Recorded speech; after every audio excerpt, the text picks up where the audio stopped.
नमस्कार, मेरा नाम है सुरेंद्र कुमार और आप सभी का दक्षिणा ई क्लासरूम में बहुत बहुत स्वागत है। हम आज बातें करने वाले हैं क्यूमुलेटिव टेस्ट 1 के डिस्कशन की। क्यूमुलेटिव टेस्ट में धीरे धीरे सिलेबस जो है पार्ट से थोड़ा ज्यादा रहेगा, यानी पूरा पीछे वाला सिलेबस भी क्यूमुलेटिव टेस्ट में पूरा इंक्लूड रहता है, तो थोड़ा सा सिलेबस इसमें बढ़ता रहेगा। लेकिन अभी तो हालांकि बहुत ज्यादा टॉपिक हुए नहीं हैं, तो आपका जो है बेसिक मैथमेटिक्स वाला पार्ट प्लस एक kinematics and projectile 1D and projectile तक, रिलेटिव मोशन 1D वाला वहां तक का सिलेबस था। तो उम्मीद है कि आपने बहुत अच्छा किया होगा, और अगर थोड़ा बहुत इधर उधर सवाल गलत भी हुए हो तो सॉल्यूशन में जाइएगा। किसी भी पॉइंट पे हताश, परेशान या निराश जो है टेस्ट से होने की कतई जरूरत नहीं है। आप अगर हताश, परेशान और निराश होंगे तो मतलब हिंदुस्तान में अच्छा कौन करेगा यार। आप वैसे भी तो कक्षा 5वीं में डिस्ट्रिक्ट लेवल पे सिलेक्ट होके आए हो, है ना, मतलब बेहतरीन 80 स्टूडेंट अपने जिले के। प्रिंसिपल सर बोला करते थे ना कि क्रीम ऑफ द डिस्ट्रिक्ट, फिर उसी क्रीम में से, क्रीम आउट ऑफ क्रीम में से दक्षिणा में आपका सिलेक्शन हुआ है, यानी आप इस प्रोग्राम को ज्वाइन कर रहे हैं। तो आप बहुत टैलेंटेड हैं, इसमें कोई दोहराए वाली बात नहीं है। आपको बस अपने इस टैलेंट पे, यानी आपको विश्वास होना चाहिए, बिलीव इन योर सेल्फ। मतलब बिल्कुल आपको अपने ही टैलेंट पे विश्वास रहेगा तो आप बहुत ही अच्छा करेंगे, इसमें कोई दोहराए वाली बात नहीं है। आइए खेला शुरू करते हैं। सिटी 1 का, सिटी 1 जेईई मेन पैटर्न का टेस्ट है।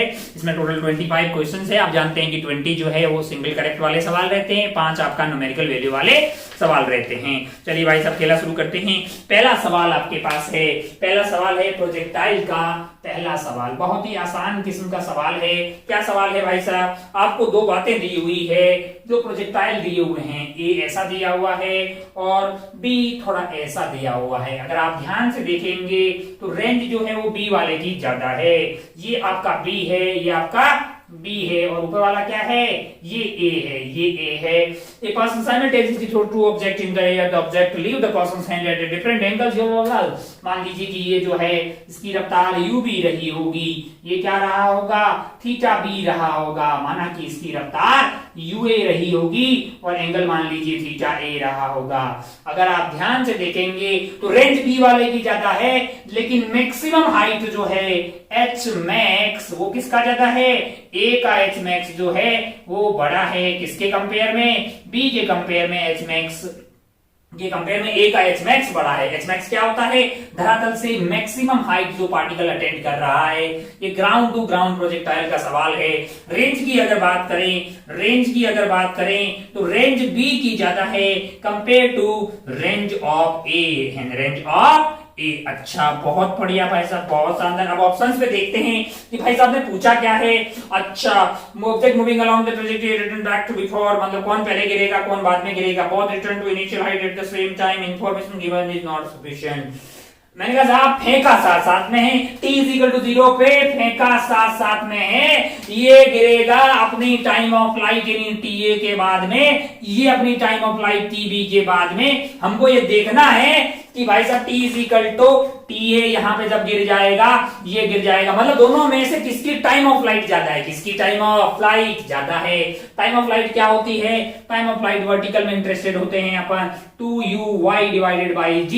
यहाँ पे अगर अपन ध्यान करें, ऐसे अगर थीटा पे फेंक देते हैं 2u sine theta divided by acceleration आपकी g। अच्छा, हमको ये कंपेयर करना है कि ua साइन थीटा a या ub साइन थीटा b में से कौन बड़ा है कौन छोटा है। क्योंकि भाई साहब टाइम ऑफ लाइट तो वर्टिकल वाली वेलोसिटी के कंपोनेंट पे ही डिपेंड करते हैं। माना कि ये u है, u से फेंका और ये एंगल थीटा है, तो u cos थीटा इधर होगा, u sin थीटा वर्टिकल के अंदर इनिशियल रफ्तार होगी। अच्छा, एक अगर इंफॉर्मेशन इसका उपयोग करें, मैक्सिमम हाइट अगर आपको पता हो तो होती है u²/2g। u कौन सी वाली? y वाली। u कौन सी वाली? y वाली। uy का स्क्वायर डिवाइडेड बाई 2g, ये आपको क्या देता है? ये आपको h max देता है। तो अगर आप ध्यान से देखें, uy क्या होगा पहले वाले केस में? ua साइन थीटा a का स्क्वायर डिवाइडेड बाई 2g। अच्छा, ये क्या होगा? मैंने कहा ये पहले वाले की मैक्सिमम हाइट होगी u²/2g, और ua का ये वाला कंपोनेंट यानी कि ua साइन थीटा, और दूसरे वाले की होगी ub sine theta b। Sine theta B divided by 2g, तो U B sine theta B का स्क्वायर कर दिया मैंने। तो ये सेकंड वाले का टाइम मतलब जो मैक्सिमम हाइट आ गई। और हमें पता है कि पहले वाले की यानी कि ये वाली जो एच मैक्स है ये वाली ज्यादा है compare to this X max, यानी कि यू ए साइन थीटा का square must be greater than U B sine theta का स्क्वायर। क्या यहां से ये साबित नहीं हो जाता है कि U A sine theta A वाला ज्यादा है U B sine theta B. अच्छा भाई साहब, बहुत बढ़िया, बहुत शानदार। ओहो। अब अगर आप ध्यान से देखें तो टाइम ऑफ लाइट आपके लिए ए वाले के लिए टाइम ऑफ लाइट हो जाएगा 2 sine theta A divided by G, और टाइम ऑफ लाइट बी का क्या होगा 2 sine theta B divided by G. अब आप ध्यान से देखिएगा, ध्यान से अगर आप देखिएगा तो यू ए साइन थीटा बड़ा है यू बी साइन थीटा से, तो इन दोनों से ऑब्वियसली आप बोलेंगे साहब कि टी ए जो है वो टीबी से बड़ा है, यानी ए वाले का, यानी इस वाले का टाइम ऑफ लाइट ज्यादा है। ए वाले का क्या है, टाइम ऑफ लाइट ज्यादा है, इसका टाइम ऑफ लाइट कम है, तो दोनों साथ में फेंका है, तो कौन अपनी यात्रा पहले पूरी कर लेगा, वो ले जाएगा बी गिर जाएगा, उसके बाद में कौन गिरेगा, आगे ए गिरेगा। अच्छा, अब ऑप्शंस पढ़ते हैं। अब आप देखिए, object moving along trajectory return to ground before the along the trajectory B। Option second में देखिए, object moving along the trajectory A return to ground after the object moving along the trajectory B, यानी trajectory B वाला पहले गिर जाएगा, उसके बाद में कौन सा गिरेगा, A वाला। क्यों? क्योंकि उसका टाइम ऑफ फ्लाइट ज्यादा है। तो आपका ऑप्शन में सी में लिखा बहुत the object return to initial at same height, नहीं इंफॉर्मेशन गिवन है, तो आपका आंसर क्या हो जाएगा, आपका ऑप्शन सेकंड वाला जो है वो आपका आंसर हो जाएगा। क्यों? क्योंकि सेकंड वाला ये बोल रहा है कि पहले बी वाला गिरेगा बाद में ए वाला गिरेगा, और ये बात सत्य है। क्यों? क्योंकि ए की टाइम ऑफ फ्लाइट ज्यादा है कंपेयर टू बी की टाइम ऑफ फ्लाइट से। आगे बढ़ते हैं, ये था सवाल नंबर 1। उम्मीद है कि आपके भेजे में बहुत अच्छे से उतर गया होगा, अच्छे से उतरा होगा, कोई बहुत ज्यादा टफ सवाल था नहीं भाई साहब, बिल्कुल एकदम basic understanding of projectile motion पे बेस्ड था। चलिए इसको साफ करते हैं और पढ़ते हैं सवाल नंबर 2 पे। गोली की रफ्तार से मेरा दिल भी हो गया चकाचक। बढ़ते हैं सेकंड वाले सवाल पे। सेकंड वाला सवाल क्या बोल रहा है अपने को जरा देखें। Second, rectangular face has perimeter of length 20 metre, maximum possible area of the face would be. एक रेक्टेंगुलर फेस है यहाँ पे और उसका पेरीमीटर आपको दिया हुआ है, इसका पेरीमीटर आपको दिया हुआ है 20 मीटर। माना कि ये वाली भुजा x है, ये वाली क्या है x है, ये वाली क्या है y है। अपन सब जानते हैं कि पेरीमीटर की वैल्यू क्या हो जाएगी, twice of x plus Y. अच्छा, और ये वाली वैल्यू जो है आपको कितनी दी हुई है, rectangular face has perimeter of length 20 metre, यानी कि ये कार्यक्रम आपको दिया हुआ है 20 मीटर। अच्छा, इसका मतलब क्या है, इसका मतलब x प्लस वाई की वैल्यू आ रही है 10। The maximum possible area of the face could be. Area की अगर बात करें, एरिया की बात करें तो हमारे लिए एरिया क्या होता है, लेंथ इंटू ब्रेथ, यानी x इंटू वाई आ जाएगा। हमको क्या करना है, मैंने कहा हमको इसको मैक्सिमाइज करना, हमको क्या करना है, इसको मैक्सिमाइज करना। किसका सवाल बन गया है ये, डिफरेंशिएशन के एप्लीकेशन का। अच्छा, यहां से अगर मैं y को पता करूं तो उसकी वैल्यू क्या हो जाएगी, 10 माइनस एक्स। मैंने उसको उठा के यहाँ पे डाल दिया ताकि ये फंक्शन ऑफ x बन जाए, या फिर मैं क्या करूंगा, x को y की टर्म में, या तो x को रिप्लेस कर दो या y को रिप्लेस कर दो। तो मैंने y को रिप्लेस कर दिया, ये बन गया मेरे लिए x into 10 minus X that is equal to 10x minus X square, है ना। Area is function of x है। मैं चाहता हूं कि मुझे इसका मैक्सिमम मिले। क्या मिले, मैक्सिमम। अपन जानते हैं कि वहां वाले केस पे f डैश 0 होना चाहिए और f डबल डैश जो है मैक्सिमा के लिए माउथ ओपनिंग डाउनवर्ड, यानी कि इस तरह का बनना चाहिए। अच्छा, तो मैंने a डैश पता कर लिया, यानी पहली बार डिफरेंशिएशन किया इसका, तो आंसर आया 10 माइनस 2x। क्या आ गया है, 0। इसको मैंने इक्वल टू 0 किया तो x की वैल्यू आ गई 10/2 यानी कि 5। फिर से निकाला मैंने a डबल डैश x, यानी फिर से उसको डिफरेंशिएशन किया तो मेरे लिए जो है a डबल डैश की वैल्यू आ गई -2, यानी कि ये नेगेटिव है। कोई सा भी x डाल दो, a डबल डैश की वैल्यू लेस देन 0 आ रही है। क्या आ रही है, लेस देन 0 आ रही है। तो क्या x इज इक्वल टू 5 पे भी a double dash less than 0 होगा, मैंने कहा लेस देन 0 होगा तो क्या ये माउथ ओपनिंग डाउनवर्ड टाइप का सीन बनेगा, मैंने कहा तो क्या होगी यहाँ पे x की वैल्यू हो जाएगी 5। x की वैल्यू 5 पे आपको मैक्सिमम मिलेगा। आपको मैक्सिमम किसका मिलेगा? एरिया का मिलेगा। कितना होगा वो मैक्सिमम एरिया? मैंने कहा यहाँ डाल दे भाई साहब। ए मैक्स की वैल्यू क्या हो जाएगी तेरे लिए? ये हो जाएगी 5 इंटू 10-5, यानी x की वैल्यू आपकी जब हो रहेगी 5 तो एरिया मिलेगा आपको मैक्सिमम, यानी कि 5 इंटू 5। आंसर क्या आ गया है आपके लिए? 25 मीटर में होगा, तो मीटर का स्क्वायर हो जाएगा, यानी 25 मीटर स्क्वायर जो है ये हमारा जो है आंसर हो गया। हमको लगता है कि हमको आगे बढ़ लेना चाहिए। आगे है सवाल नंबर 3। सवाल नंबर 3 जो है वो भी शायद कुछ सही डिफरेंशिएशन का एप्लीकेशन टाइप का है, तो देख लेते हैं। सही सवाल है। थोड़ा साफ हो जाओ तो जल्दी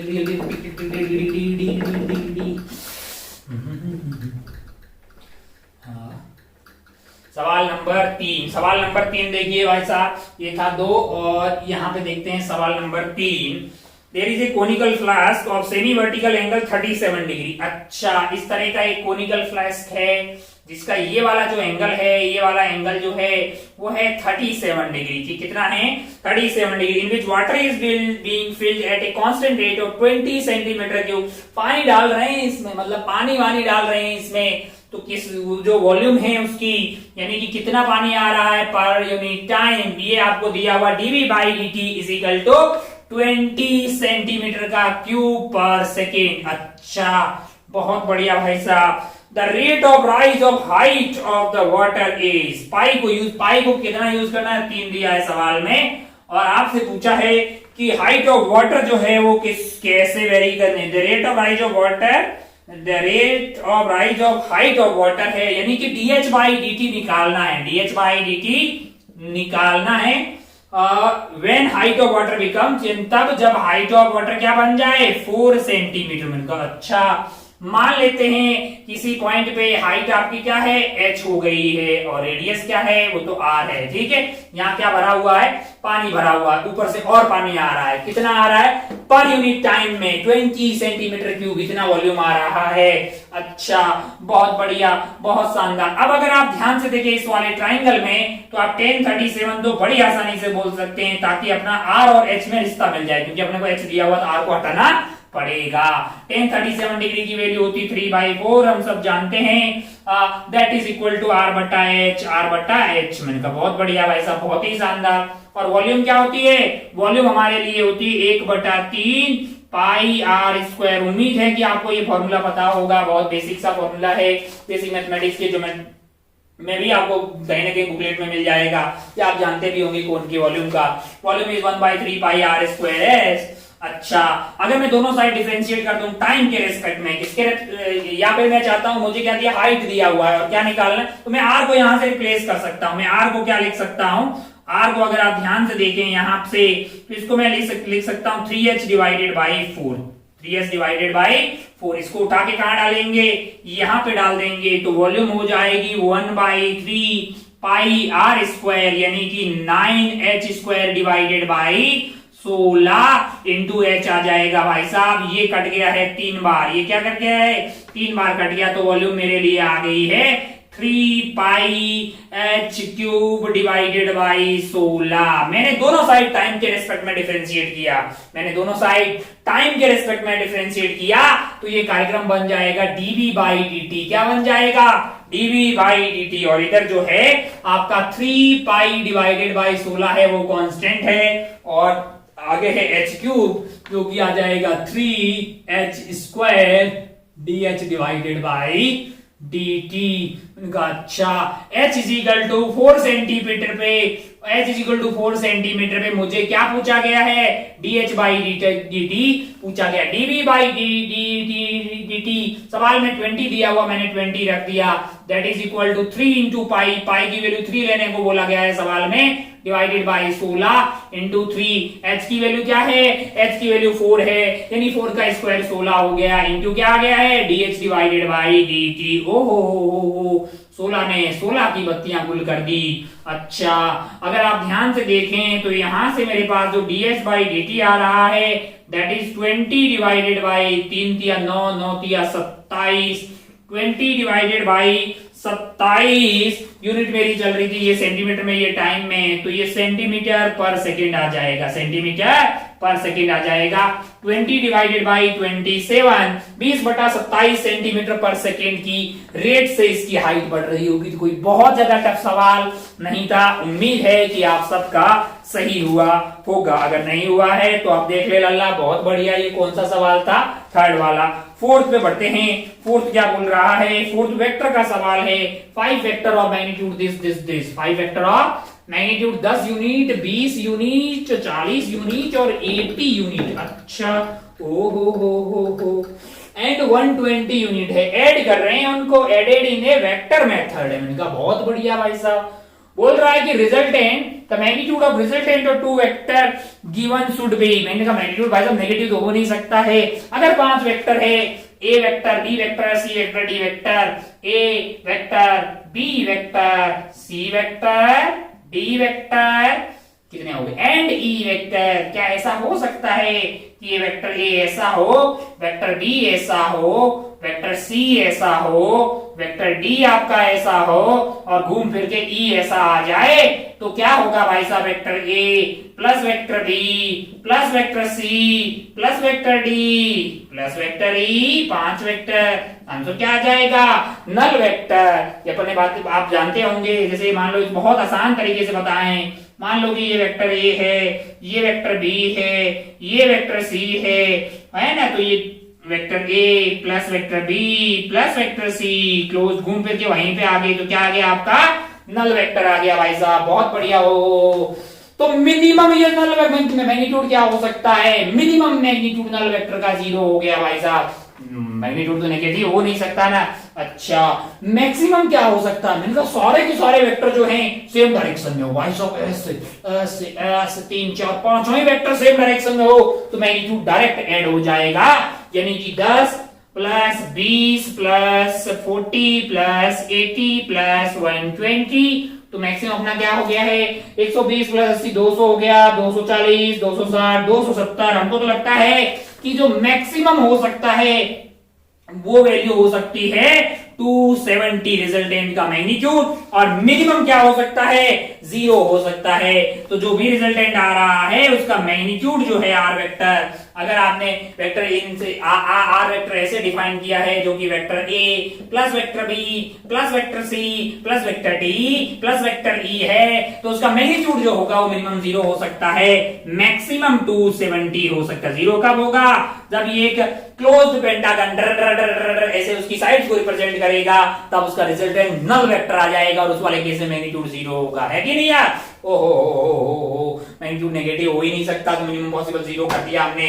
और मैक्सिमम क्या हो? सब लोग एक ही डायरेक्शन में हो तो सब मैक्सिमम आ जाएगा। बहुत ऑब्वियस है। जोड़ दो भाई सब, 120 और 80 हो गया आपके 200 और ये 70 270 हो गया है, जो कि ऑप्शन आपको कौन सा दिखाई देगा? ये आपको ऑप्शन नंबर 3 में दिखाई देगा। बहुत ही खूबसूरत, बहुत ही बढ़िया। ये सवाल कौन सा था? ये हमारा था सवाल नंबर 4। कौन सा था? सवाल नंबर 4। आगे बढ़ते हैं सवाल नंबर 5 पे। सवाल नंबर 5 पे इसको उड़ा देते हैं। चलिए सवाल नंबर 5। सवाल नंबर 5 है। 5 में क्या बोला है भाई साहब आपसे? 4 को 5 कर देते हैं। बहुत बढ़िया। 5 में आपसे पूछा है, फोटो दिया है तो पहले हम फोटो बनाते हैं बगैर कोई लाज शर्म के। ऐसे फोटो दिया है। कैसे दिया है? ऐसा दिया है। यहाँ पे क्या है? एक बिंदु है। यहाँ पे क्या है? एक बिंदु है। उसके बारे में बातें हो रही है। Consider the path of the ball moving along the path through the air under the action of gravitational force. और कोई फोर्स नहीं है। मैंने कहा बहुत बढ़िया। As it reaches the highest point in trajectory which of the following statement is true? मैंने कहा लाला ये ऐसे जाएगा और ये ऐसे बोला गया है। तो अगर आपने u और थीटा पे ऐसे फेंक दी होगी तो यहाँ पे हॉरिजॉन्टल वाली रफ्तार में कोई परिवर्तन नहीं हुआ है। ये जो आपकी रफ्तार थी ux, यहाँ पे मान लो फेंकते टाइम ux रही होगी और ये uy रही होगी। तो uy यहाँ पे vy जो है, यहाँ पे vy, अब मान लो कि vx जो है वो ux के बराबर ही रही होगी। लेकिन टॉप मोस्ट पॉइंट पे इसने ऊपर जाना बंद कर दिया। वो तभी हो सकता है जब ऊपर की रफ्तार 0 हो तो vy 0 होता है, ना कि पूरी स्पीड 0 होती। वर्टिकल कंपोनेंट 0 हो जाता है टॉप मोस्ट पॉइंट पे। प्रोजेक्टाइल में मैंने कहा ये वाला कंपोनेंट तो u cos थीटा के बराबर रहता ही है यार। ओहो, और इस मास m है, मास m है। नीचे क्या लग रहा होगा? mg लग रहा होगा। एक्सेलरेशन क्या होगी? मैंने कहा g मीटर पर सेकंड स्क्वायर डाउनवर्ड होगी। यहां से यहां तक पूरी यात्रा के दौरान नीचे mg लग रहा होता है। f net is equal to यानी कि mg divided by mass and g downward जो है एक्सेलरेशन आपके पास पूरी यात्रा के दौरान रहेगी। वो टॉप मोस्ट पॉइंट पे भी रहेगी, वो टॉप मोस्ट पॉइंट पे भी रहेगी। बोल रहा है टॉप मोस्ट पॉइंट पे कौन सी स्टेटमेंट सत्य है? Following statement is true. पहला सवाल, पहला ऑप्शन है the magnitude of velocity and acceleration are zero. मैंने कहा दोनों ही जीरो नहीं है, यहां पे तो दोनों ही जीरो नहीं है, एक्सेलरेशन जीरो नहीं, ना ही वेलोसिटी जीरो। सेकंड में the magnitude of velocity is minimum but not equal to zero. मैंने कहा हाँ, अगर आप किसी भी पॉइंट पे देखेंगे तो ये वाला जो ux है वो u cos थीटा हो जाएगा। अगर आपने u पे थीटा एंगल पे भेज दिया है और बाकी एक कंपोनेंट आपके पास किसी भी टाइम पे मान लिया मैंने v डैश y हो गया है, तो रिजल्टेंट स्पीड जो आएगी आपकी वो u cos थीटा का square plus v dash y का स्क्वायर आएगा। आएगा कि नहीं आएगा? अब आप ध्यान से देखो तो ये स्क्वायर है, इसकी मिनिमम वैल्यू जीरो हो सकती है जो कि टॉप मोस्ट पॉइंट पे होता है। मैंने कहा स्पीड यहां पे मिनिमम होती है, स्पीड यहां पे मिनिमम होती है। ओ हो magnitude of velocity is minimum मतलब speed but not equal to zero. सत्य बात है, ना तो स्पीड जीरो होगी ना ही एक्सेलरेशन जीरो होगी। तो सेकंड बात सत्य लिखी हुई, हमको तो लगता है कि सिंगल करेक्ट है तो फिर सेकंड आंसर हो ही गया है। थर्ड पार्ट लेते हैं, the magnitude of velocity is equal to zero. मैंने कहा गलत बात, तेरे को पढ़ी नहीं रहा मैं, जा आतू। Fourth, the magnitude of velocity is at minimum but not equal to zero and the magnitude of acceleration is zero. मैंने कहा गलत बात भाई साहब, एक्सेलरेशन सारे जीरो, सॉरी जीरो कहां से होगा बे, जी होगा डाउनवर्ड। मैंने कहा बोला आगे बढ़ लेंगे भाई साहब, बहुत ही आसान है। वैसे आप आगे जाएंगे तो यहां पे जाएगा तो स्पीड जो है वो मिनिमम होगी। क्यों? क्योंकि सारी जो एनर्जी होगी पोटेंशियल एनर्जी में तब्दील, मैक्सिमम पार्ट जो है यहाँ पे पोटेंशियल एनर्जी में तब्दील हो जाएगा, यानी काइनेटिक एनर्जी मिनिमम होगी। यानी कि यहाँ पे रफ्तार जो है वो अपनी मिनिमम रफ्तार पे ही चल रहा होगा, यानी स्पीड मिनिमम होगी। जीरो हो ऐसा भी जरूरी नहीं, अगर सीधा फेंका होता तो जीरो होती।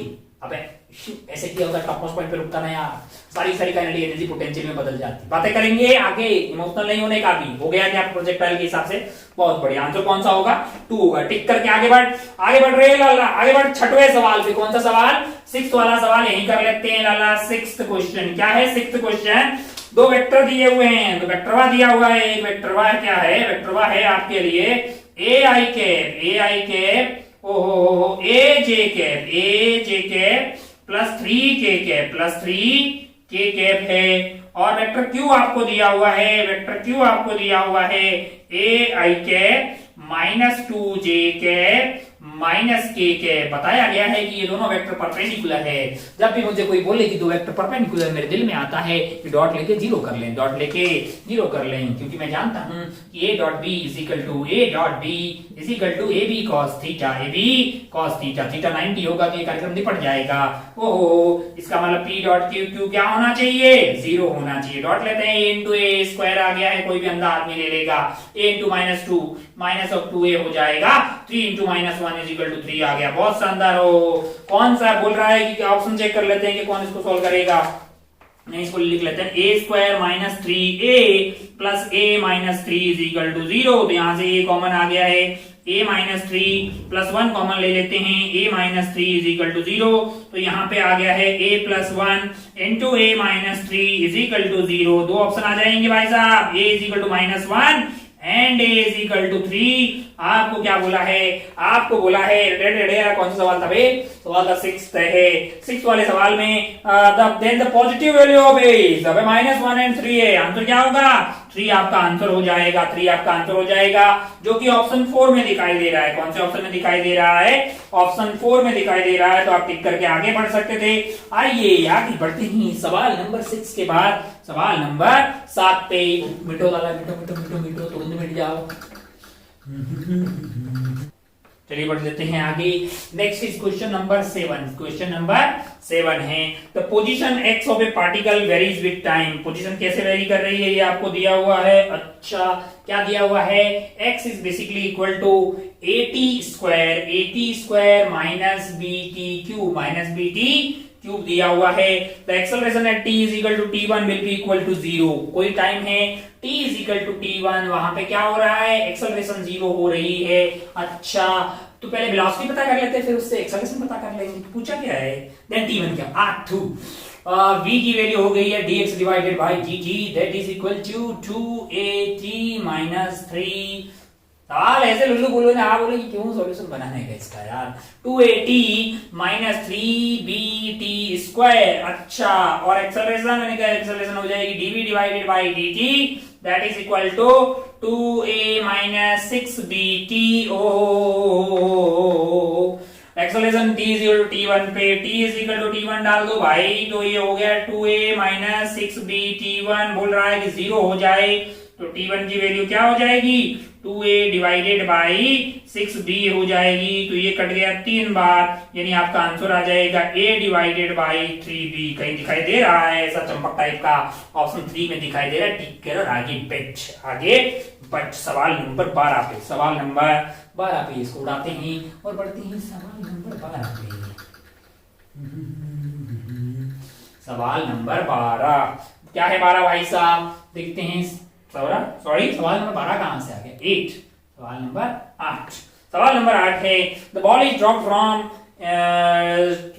Drop from the rest eight a height of 4h। मैंने कहा बहुत बढ़िया भाई साहब, कितनी हाइट से ड्रॉप कर रहे हो आप? धरातल से 4h हाइट पे एक बॉल को ड्रॉप कर रहे हो, बढ़िया काम कर रहे हो साहब। After it has fallen through a distance d, A second ball is drop from the rest eight a height of h। उनका अच्छा, यहां से बॉलवा आपने गिराए हो, कुछ टाइम पे नीचे आते आते ये यहाँ पहुंच गई। कितना पहुंच गई है? यहाँ पहुंच गई है। मान लो कि कहीं यहाँ, मान लीजिए यहाँ पहुंच गई है, तो कितना चल गई है? d चल गई है ना।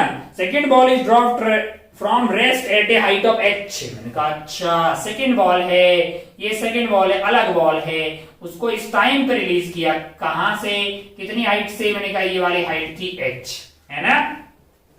The ball is dropped from, ये मतलब सेम हाइट पे नहीं, ये जब d नीचे आ गई थी तब सेकेंड वाले को रिलीज किया है, और उसकी हाइट क्या थी?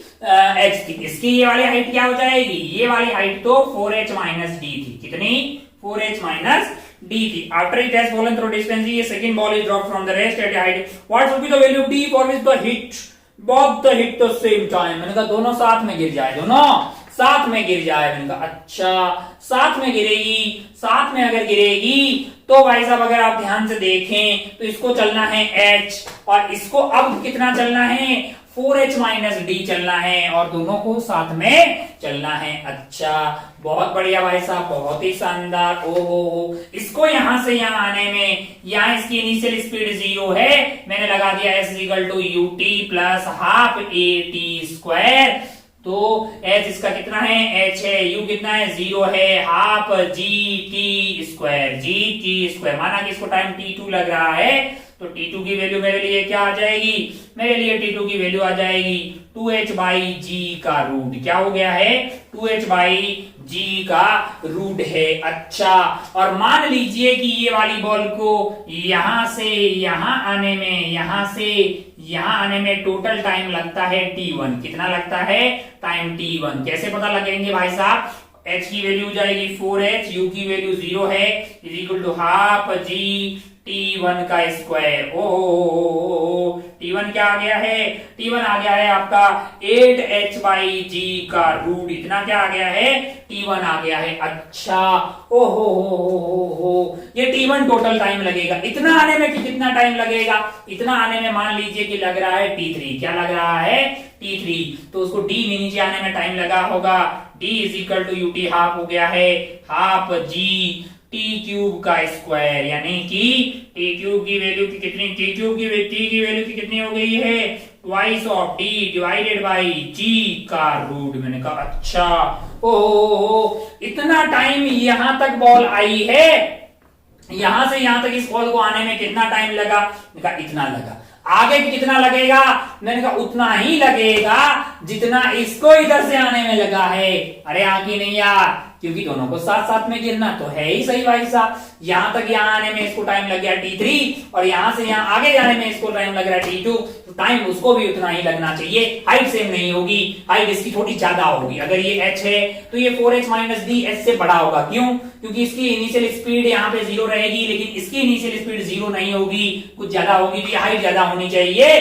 पर ये जो t3 प्लस t2 है, plus t3 plus t2 must be equal to t1। t3 की वैल्यू क्या है हमारे लिए? Root of 2d by g plus t2 कितना है लल्ला? तो ये है आपका 2h/g must be equal to T1। T1 जो है वो आपका है, ये जो है 4 इंटू 2 लिखा हुआ है, तो मैंने 2 बार निकाल दिया 4 का, अंदर क्या बचा है 2h/g। अरे ये क्या हुआ है, ये हो गया है आपका 2d/g that is equal to twice of, इसमें से ये घटा देंगे तो एक ही बच जाएगा 2h/g। हमको लगता है स्क्वायर कर देना चाहिए, दोनों साइड स्क्वायर कर लें तो 2d/g is equal to 2h/g आ जाएगा। अरे ये क्या हुआ है, हो तो d की वैल्यू h आ गई, d की वैल्यू h आ गई। इसका मतलब क्या है कि वो h नीचे आई होगी और ये वाली हाइट क्या रही होगी, ये वाली हाइट है 3h, यानी कि ये जो है इसके से, और ये वाली हाइट h है, यानी ये कहीं यहाँ पे है बेसिकली 3h से ऐसे, है ना। अच्छा भाई साहब बहुत बढ़िया, बहुत शानदार। हो तो हो गया ऑप्शन, कौन सा ऑप्शन है, थर्ड वाला ऑप्शन है। आप इसको टिक करके आगे बढ़ सकते थे। ये था हमारा सवाल नंबर सवाल नंबर 8। आगे बढ़ते हैं 9वें सवाल पे। कहां बढ़ रहे हैं अपन, 9वें सवाल पे। इसको उड़ा देते हैं तुरंत। चलिए बढ़ते हैं नेक्स्ट वाले सवाल पे, जो कि है अपना क्वेश्चन नंबर 9। कौन सा है भाई साहब, क्या बोल रहा है 9, for a given velocity of projection long inclined plane, maximum range down the plane is 3 times the maximum range up the incline, angle of inclination पूछा। अच्छा, projectile on incline motion, question number 9। Question number 9 में आपको थोड़ी सी जानकारी मैं आपको देता हूं, हालांकि आपको सब कुछ पता होना चाहिए, प्रोजेक्टाइल आपने बहुत अच्छे से पढ़ा है। तो ये है आपका एंगल अल्फा। मान लीजिए मैंने ये मान लिया कि angle of inclination of the plane जो है वो अल्फा है, और यहाँ पे मैं किसी बॉल को फेंक रहा हूं, मास m है, रफ्तार मान लीजिए u है, और धरातल से उसका एंगल है थीटा। ये वाला एंगल हो जाएगा आपका थीटा माइनस अल्फा, और ये बॉल जाके यहाँ गिर रही है, यहाँ गिर रही है। तो ये जो रेंज आएगी that range is function of alpha. अलग अलग इंक्लाइन के लिए अलग अलग आती है। कई बार मुझे मैक्सिमम निकालना होता है तो मैं r डैश को 0 करता हूँ, r डबल डैश को लेस देन 0 करता हूँ, फिर सॉल्व करके अल्फा निकालता हूँ, तो वो अल्फा आता है मेरे लिए π/4 प्लस, सॉरी वो जो थीटा आता है that range is function of theta, that range is function of theta. Obvious सी बात है, और थीटा मतलब जो एंगल आप बना रहे हैं। तो यहां से मेरे लिए जो थीटा आता है वो आता है π/4 प्लस α/2, π/4 प्लस α/2। अच्छा, अगर मैं ये वाले थीटा को उठा के वापस यहाँ डाल दूं तो मेरे लिए इस वाले केस में जो रेंज मैक्सिमम आती है वो वैल्यू आएगी, वो वैल्यू आती है आपके लिए u²/g 1 प्लस साइन अल्फा। यहाँ पे मेरे लिए अल्फा क्या है, एंगल ऑफ इंक्लिनेशन है। सिमिलरली अगर मैं अप द इंक्लाइन की बजाय किसकी बात करूं, डाउन द इंक्लाइन, किसकी, डाउन द इंक्लाइन है, ऐसा इंक्लाइन है जिसका इंक्लिनेशन अल्फा है, ये हॉरिजॉन्टल हो गया, ये वाला एंगल अल्फा हो गया। यहां से मैंने एक बॉल को फेंका है, मास mu, मान लीजिए यहां पे फेंक दिया, ये वाला एंगल मेरे लिए थीटा है हॉरिजॉन्टल से। अच्छा, तो यहाँ पे भी आपको रेंज फंक्शन ऑफ थीटा मिलती है। जब आपको मैक्सिमाइज करना होता है तो आप r डैश को 0 बोल देते हैं, r डबल डैश फिर चेक करते हैं कि 0 है कि नहीं है। सॉल्व करके थीटा आता है π/4 माइनस α/2, है ना, π/4 माइनस α/2, यानी कि अल्फा की जगह आपने किससे रिप्लेस कर दिया है, माइनस अल्फा। जैसे अगर आपको यहां से बोला जाए तो इंक्लाइन से एंगल क्या हुआ, alpha minus theta minus alpha. यहाँ पे क्या होगा, इंक्लाइन से एंगल थीटा प्लस अल्फा। तो सारे एंगल, सारी जो वैल्यूज है, सारी जो रेंज है ये है वो है, उसमें अगर आप अल्फा को माइनस अल्फा से रिप्लेस कर देते तो बहुत सारे ऑप्शन जो है आपके सारे सेम आते हुए दिखाई देते हैं। तो ये आपका आ जाता है थीटा।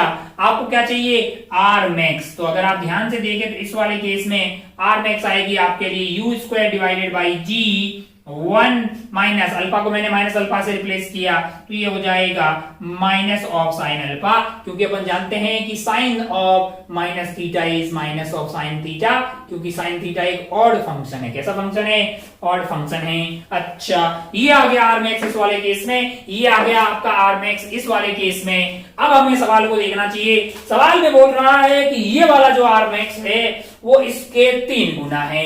मैंने कहा बहुत बढ़िया भाई साहब, इसी बात का उपयोग कर लेते हैं। u²/g 1 minus sign alpha is basically 3 time of u²/g 1 plus sine alpha. मैंने कहा अच्छा भाई साहब बहुत बढ़िया, यू स्क्वायर से यू स्क्वायर कट गया, जी से जी कट गया, एस इधर उधर कर दीजिए, तो ये वैल्यू आ रही है आपका 1 plus sine alpha. 1 plus sine alpha is basically 3 minus 3 sine alpha. ओहो, इसको इधर ले आइए तो 4 sine alpha, 4 sine alpha is equal to 2 आ रहा है। तो साइन अल्फा की वैल्यू यहां से आ गई 2/4 यानी 1/2। इसका मतलब अल्फा कौन है? अल्फा है π/6, या फिर इसको बोल सकते हैं अपन 30 डिग्री। π/6 यहाँ पे 30 डिग्री। ऑप्शन अपना डिग्री में है क्या? मैंने कहा हाँ। कौन सा ऑप्शन हुआ? थर्ड ऑप्शन जो है हमारा ऑप्शन, मतलब जो करेक्ट आंसर हो जाएगा। ये तो सवाल नंबर 9। मैंने आपको भी बेसिक थोड़ा सा फॉर्मूला बता दिया है, बाकी आपने अप द इंक्लाइन और डाउन द इंक्लाइन बहुत ज्यादा डेप्थ में प्रोजेक्टाइल मोशन में पढ़ा है, तो इसमें कोई बहुत ज्यादा टफ सवाल था ही नहीं। आगे बढ़ते हैं सवाल नंबर 9 के बाद में सवाल नंबर 10। सवाल नंबर 10 10 10 10 10 कौन सा है भाई साहब? 10 पहले इसको निपटा दे क्या? 10 on a straight road a बस मूव बिटवीन एक बस स्टैंड। अच्छा देखते हैं, पहले बोर्ड साफ कर देते हैं।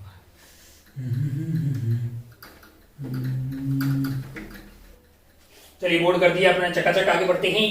10वां क्या बोल रहा है जरा देखो। 10वां क्या है भाई साहब? On a straight road a bus moves between two bus stop so that it's instantaneous acceleration varies with displacement. अच्छा, acceleration is function of X दिया हुआ है जो कि है b minus C X. b minus C X, बहुत बढ़िया भाई साहब। Choose the incorrect option. Incorrect पूछा है, distance between the bus stop है। अच्छा, अगर आप ध्यान से देखिए acceleration function of x D है, मैं बड़ी आसानी से मैं जानता हूं कि ए होता है डीवी बाई डी टी। अगर मैं ऊपर और नीचे dx से मल्टीप्लाई कर दूं तो ये आइटम बन गया मेरे लिए v, तो इसको मैं v dv बाई dx भी लिख सकता हूं। वक्त हालात और परिस्थितियों के हिसाब से मैं कभी कभी ये भी लिखता हूं, मैं कभी कभी ये भी लिखता हूं, जैसे जरूरत पड़ेगी वैसे यूज करेंगे। v dv by dx is equal to v dv by dx is equal to b minus C x. तो यहां से मैं लिख सकता हूं v dx is equal to b minus C X into dx। अच्छा, मुझे अगर रफ्तार चाहिए होगी, सॉरी वी डीवी, मुझे अगर रफ्तार चाहिए होगी तो मैंने ऐसे कर दिया इंटीग्रेट। आप चले जाइए 0 से x पे, तो आपको क्या मिल जाएगा? स्टार्ट हो रहे हैं आप किसी स्टेशन से, तो वहां पे रफ्तार होगी 0, कहीं x पे मान लो v होगी, तो इंटीग्रेशन हो गया आपका v square divided by 2, upper limit डाली तो ये हो गया v स्क्वायर डिवाइडेड बाई 2 है आपके लिए। और ये वाली वैल्यू आ जाएगी bx और cx का हो गया x square by 2, cx square by 2, upper limit यही डाल दो, लोअर लिमिट 0 है, cx स्क्वायर डिवाइडेड बाई 2। अच्छा, तो यहां से v क्या आ रहा है? यहां से v आ रहा है twice of bx minus cx square divided by 2 का रूट, ये आ रहा है भाई साहब। बहुत बढ़िया, बहुत शानदार। हो the distance between the bus stops is, मैंने कहा फिर से ये जो है ऐसा वक्त आएगा जब स्पीड ये v 0 हो जाएगी। एक वक्त ऐसा आएगा जब ये फिर रुक जाएगी, यानी यहां से स्टॉप से चली है बस, यहां आके रुक जाएगी। मान लो कि ये वाली दूरी क्या है? d है। यहाँ पे रफ्तार क्या थी? 0 थी। फिर से रफ्तार क्या हो गई हो? 0 हो गई हो, तो इसमें v को 0 डाल दीजिए। यहाँ पे 0 डाल दिया मैंने, तो 0 is equal to bx minus C X square by 2। तो हमारे पास आंसर आया bx is equal to C X square by 2। दो सॉल्यूशन आ जाएंगे, एक आ गया x इज इक्वल टू 0 और x 0 नहीं होगा तो इसको काट दीजिए, यानी कि आपके पास आ गया है twice of b is equal to C x. तो x की वैल्यू क्या आ गई है? Twice of b by c. अब ठीक है, x जब 0 नहीं होगा काट सकते हैं, यहां से 2b हो गया, 2b divided by c is equal to x आ गया है। तो एक आपका x इज इक्वल टू 0 पे भी 0 होगा और एक आपका x is equal to 2b by c पे 0 होगा। पहला ऑप्शन देख लेते हैं, 2b बाई सी सही है, हमको क्या चाहिए? गलत। तो वैसे ही पता लग गया सेकंड गलत है फिर तो, क्योंकि पहला सही है, the distance between the bus stop is 2b by C, मैंने कहा सही है। सेकंड ऑप्शन बोल रहा है distance between the bus stop is b by 2c, मैंने कहा गलत है। तो पहला सही है तो सेकंड गलत हुआ ना, तो ऑप्शन आंसर तो 2 हो गया भाई साहब, आगे सॉल्व करने की जरूरत ही नहीं है। हालांकि अपन ऑप्शन 3 और 4 देख लेते हैं। The maximum speed of bus is eight v maximum तब तक होगी जब तक बस एक्सेलरेट हो रही होगी। यहाँ पे बस रुकी हुई है, भाई साहब, बस रुकी हुई है, एक्सेलरेशन इधर होगी तब स्पीड बढ़ेगी, फिर बस को रोकना है, तो एक वक्त ऐसा होगा तभी एक्सेलरेशन उधर की तरफ कम करते करते 0 हो जाएगी और फिर क्या होगा? फिर ये एक्सेलरेशन पीछे हो जाएगी, यानी कि रिटार्डेशन होगा तभी ना जाके रुकेगी यार। तो एक्सेलरेशन जो है वक्त के साथ कम हो रही है। एक वक्त ऐसा आएगा जब एक्सेलरेशन आपके पास जो है उधर की तरफ एक्सेलरेशन जस्ट 0 हो जाएगी, तब ये स्पीड मैक्सिमम होगी। फिर उसके बाद एक्सेलरेशन पीछे की तरफ होगी, स्पीड कम होने लग जाएगी। अच्छा, ऐसा कब होगा? मैंने कहा एक्सेलरेशन है आपका b माइनस सी एक्स। मान लो कि आप x इधर आ गए, तब ऐसा हुआ है। ओहो, x x नॉट पुट कर दीजिए, तो x नॉट की वैल्यू यहां से क्या आ रही है? x x नॉट पे एक्सेलरेशन हो गई है 0, तो ये वैल्यू आ रही है आपके लिए b बाई सी। यानी कि अब आप b बाई सी जब आगे चले जाएंगे तब एक्सेलरेशन अपना साइन चेंज कर देंगी, पहले इधर होगी फिर उधर लगने लग जाएगी। अरे आसान भाषा में ये वाली value b c into x पहले b से कम होगा और फिर c इंटू एक्स b से बड़ा होगा, तो ये नेगेटिव हो जाएगा। उनका अच्छा, तब जो है जब x नॉट की वैल्यू b बाई सी होगी तब स्पीड क्या होगी? मैक्सिमम होगी। मैंने कहा स्पीड को कैसे पता कर सकते हैं? यहाँ से पता किया जा सकता है। मैक्सिमम स्पीड क्या होगी हमारे लिए? यहाँ पे डाल दीजिए यार, है कि नहीं यार? v स्क्वायर इसमें डाल दीजिए, कहीं भी जहां मर्जी इसमें डाल दीजिए। v square by 2 is equal to b x. X की वैल्यू क्या है? b by c. अच्छा, यहाँ पे डाल दीजिए भाई साहब c, b square by c square into 2 आ जाएगा, तो ये कट गया है, यानी कि आपके पास आ गया है, ये आपके पास आ गया v square divided by 2b square by c minus b square by 2c, तो ये आ गया b स्क्वायर बाई 2c। 2 से 2 कट गया। अरे ये क्या हुआ? v की वैल्यू तो b बाई रूट सी आ गया। v की वैल्यू क्या आ रही है? b by root C, b by root C, b by root C, b by root C. कहाँ गया ऑप्शन? पता नहीं, गायब हो गया है। b by root C, the maximum speed of bus is b by root C. सही बात है, fourth option. Maximum speed of bus is at x naught, that is b by C. इनका सही बात है। तो 1, 3 एंड 4 सही बात है। गलत बात कौन सी हुई? सेकंड वाला। तो आंसर क्या हो जाएगा? सेकंड। आगे बढ़ते हैं, सवाल नंबर ये था 10। आगे बढ़ते हैं सवाल नंबर 11 पे। सवाल नंबर 11, चलिए उसको उड़ा देते हैं। जल्दी जल्दी उड़ जाओ भाई साहब।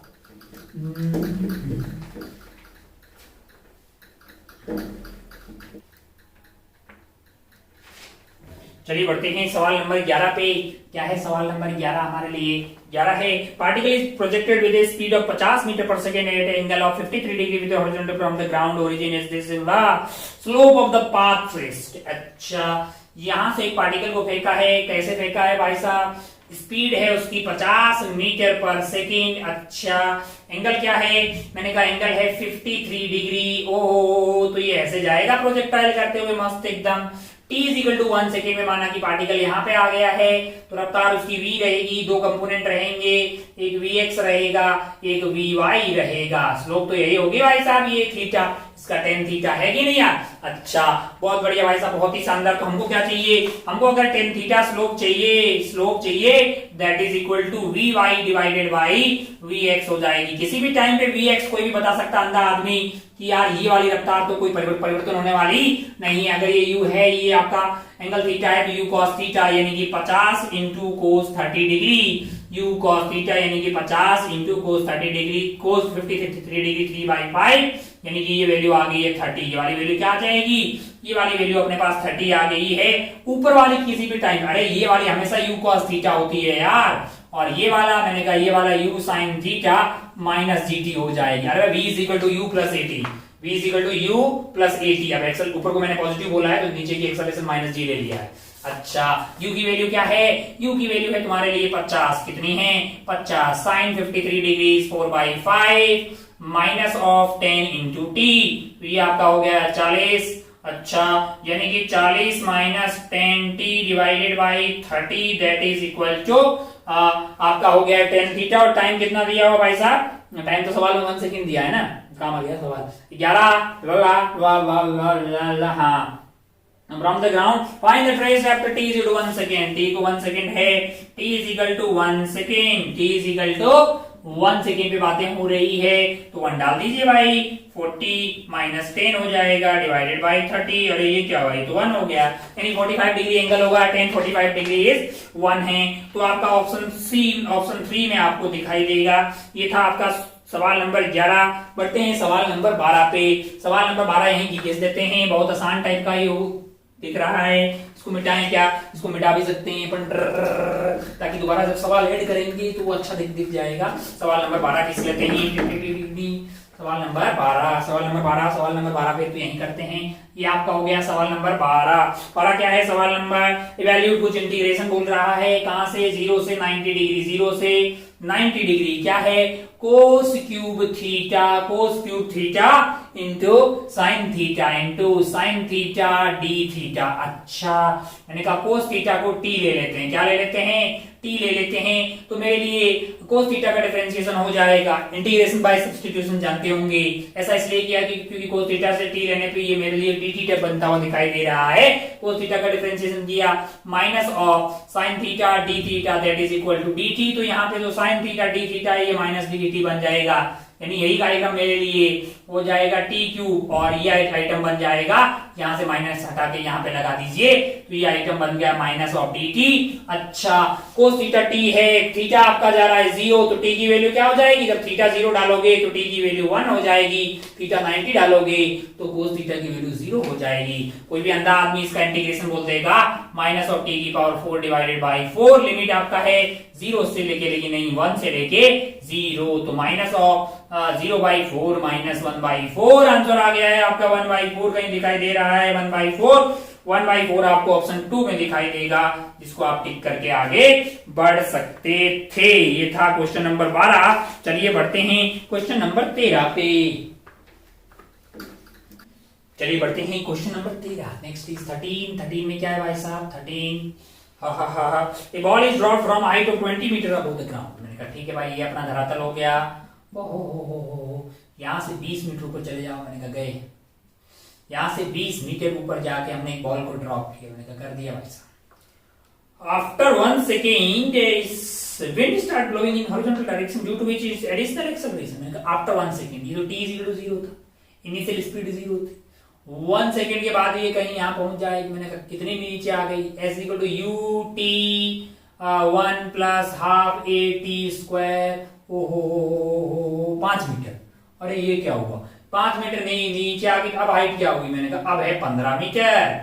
और अब क्या हुआ, हवा चलने लगी और इसको क्या मिल गया है, एडिशनल मिल गया है, क्या मिल गया भाई, एडिशनल एक्सेलरेशन ऑफ 10 मीटर पर सेकंड। अब इसकी एक्सेलरेशन इधर की तरफ होगी 10 मीटर पर सेकंड स्क्वायर, कितनी हो जाएगी, 10 मीटर पर सेकंड स्क्वायर, और ये भाग के यहाँ पे कहीं गिर जाएगी, फिर तो ऐसे कुछ गिरेगी। तो आपसे क्या पूछा है, total displacement of ball it reaches the ground will be total displacement. मैंने कहा ये पॉइंट पता कर लो कितनी दूर गया होगा। अच्छा, यहां से यहां आने में, अच्छा यहां से यहां आने में टोटल टाइम क्या लगेगा, यहां से यहां आने में टोटल टाइम कोई भी बोल देगा, s equal to u t plus half a t square. S आपका कितना है, 20 मीटर है, यू 0 है, हाफ इंटू 10 इंटू टी का स्क्वायर, ओ ये आपका हो गया है 5, यानी कि 5 डिवाइडेड बाई 20 डिवाइडेड बाई 4 आ गया है, इसका मतलब t is equal to 2 second है। अरे ये क्या हुआ, टोटल जर्नी थी 2 सेकेंड की, टोटल जर्नी क्या थी 2 सेकेंड की, यहां तक 1 सेकेंड हो गया है, इसका मतलब बचा कुचा कार्यक्रम यहां से यहां तक, यहां आने में कितना टाइम लगेगा, 1 सेकेंड। 1 सेकेंड में ये कितना दूर जाएगा, मैंने कहा यहां लगा देते हैं हॉरिजॉन्टल में s equal to u t plus half a t square, horizontal direction में, हॉरिजॉन्टल में यहाँ पे स्पीड 0 होगी, हॉरिजॉन्टल में 0 प्लस हाफ, एक्सेलरेशन कितना है 10 है, इनटू टाइम आपका 1 सेकेंड है, यानी 5 मीटर, यानी कि आप यहां से 5 मीटर दूर जाके गिरोगे, कितना दूर 5 मीटर दूर, और ये वाली हाइट क्या है 20 है, तो आपका डिस्प्लेसमेंट क्या हुआ, मैंने कहा ये हुआ, इस वाले ट्राइंगल में ये वाली हाइट आपके लिए है, ये वाली हाइट है आपके लिए 20 और ये है 5 मीटर, तो ये वाला कोई भी बता देगा 20 का स्क्वायर प्लस 5 का स्क्वायर, यानी कि 425 का रूट है, 425 का रूट है। अच्छा भाई साहब, बहुत बढ़िया, बहुत शानदार। तो ये आपका हो गया है 425 है।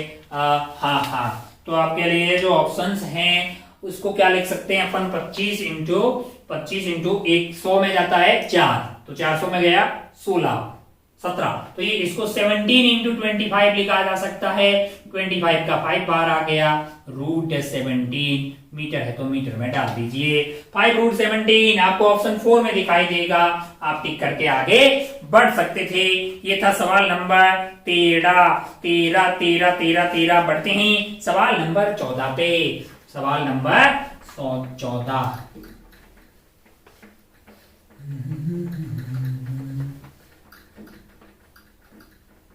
क्या है सवाल नंबर 14, देखिए जरा, साफ हो जाओ यार, थोड़ी क्लीन क्लीन।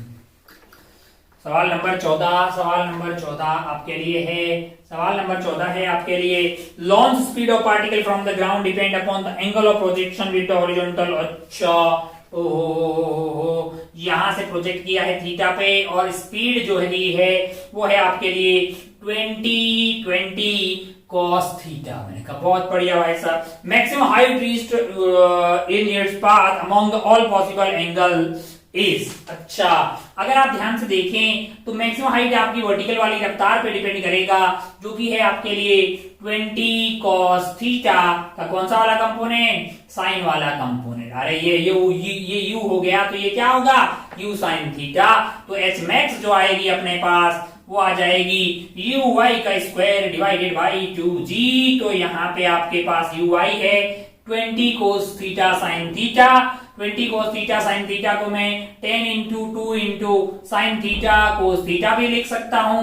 तो ये वैल्यू हो गई मेरे लिए साइन 2 थीटा, यानी कि ये लिखा हुआ है 10 साइन 2 थीटा, 10 साइन 2 थीटा। इसका स्क्वायर करेंगे, यानी ये मेरे लिए यू आई है, इसका स्क्वायर करेंगे तो ये हो जाएगा 100, और स्क्वायर करेंगे तो ये आपका आ जाएगा 100 sine square 2 theta, 100 sine square 2 theta divided by 2g, यानी कि 2 इंटू 10, ये आपका हो गया 20, और 20 से ये कट गया 5, तो आपका आंसर आ गया है 5 sine square 2 theta, 5 sine square 2 theta. मैंने कहा अच्छा, ओहो, क्या पूछा है आपसे, maximum height reached in its path among all possible value. मैंने कहा ऐसा कुछ हो जाए कि इसकी वैल्यू 1 हो जाए तो मैक्सिमम क्या हो जाएगा, अरे साइन स्क्वायर थीटा की मैक्सिमम वैल्यू 1 हो सकती है, तो मैक्सिमम आपका 5 हो जाएगा। उसके लिए 2 थीटा की वैल्यू क्या होनी चाहिए, 90 होनी चाहिए। इसका मतलब थीटा 45 डिग्री होना चाहिए।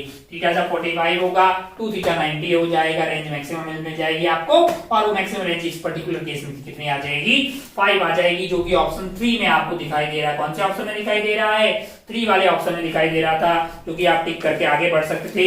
आइए आगे बढ़ते हैं सवाल नंबर 15 पे। 15 वाला सवाल देखते हैं। 15 वाला सवाल क्या है भाई साहब, The particle starts moves along a straight line, acceleration versus time graph दिया हुआ है, उसका 80 करो आपको दिया हुआ है, उसका क्या दिया हुआ है, 80 करो आपको दिया हुआ है, और आपसे कुछ बातें पूछी, VT करो के बारे में जानकारियां आपसे पूछी गई है। क्या दिया हुआ है, उसका 80 करो दिया हुआ है। अच्छा, ओ हो, ये है आपका A और ये है T। सवाल में आपको इस तरह से दिया हुआ है, टिक टिक टिक टिक टिक, ये है T1 एंड ये है क्या है, ये है T2। आपसे पूछा है कि VT करो बनाएं। अगर आप ध्यान से देखें तो T = 0 पे U की वैल्यू 0 है। यहाँ पे एक्सेलरेशन कैसी है, मैंने कहा यहाँ पे एक्सेलरेशन पॉजिटिव है, यहाँ पे भी एक्सेलरेशन पॉजिटिव है। तो इस पूरी यात्रा के दौरान स्पीड बढ़ रही होगी। क्या बढ़ रही होगी, स्पीड बढ़ रही होगी। और एक्सेलरेशन का साइन भी, मतलब जो है यहाँ पे एक्सेलरेशन पॉजिटिव में बढ़ रही है और यहाँ पे एक्सेलरेशन पॉजिटिव में घट रही है। तो इसका मतलब ये है कि dv/dt का साइन तो हमेशा पॉजिटिव रहेगा। क्या रहेगा, पॉजिटिव। बट t1 टाइम के दौरान इसका जो मैग्नीट्यूड है, यानी कि इसका जो मैग्नीट्यूड है वो पहले बढ़ रहा होगा, और जब t2 टाइम के दौरान इसका मैग्नीट्यूड घट रहा होगा। अरे आगे नहीं आ, बाकी साइन हमेशा पॉजिटिव रहेगा। तो अगर आप ध्यान से देखिए, पहले क्या होगा, स्पीड बहुत तेजी से बढ़ रही होगी, फिर स्पीड तो फिर भी बढ़ रही होगी, लेकिन उसके बढ़ने की रेट कम हो रही होगी। 0 1 2 3 4 मान लो 10 मीटर पर सेकंड एक्सेलरेशन हो गया, फिर भी एक्सेलरेट ही हो रहा होगा उसी डायरेक्शन में, मतलब एक्सेलरेट ही हो रहा होगा, लेकिन अब एक्सेलरेशन की वैल्यू कम होगी तो स्पीड के बढ़ने की रेट कम होगी, लेकिन स्पीड फिर भी बढ़ रहा होगा। तो ऑप्शन फर्स्ट बोल रहा है, ऑप्शन फर्स्ट जो है वो आपका कुछ ऐसा है।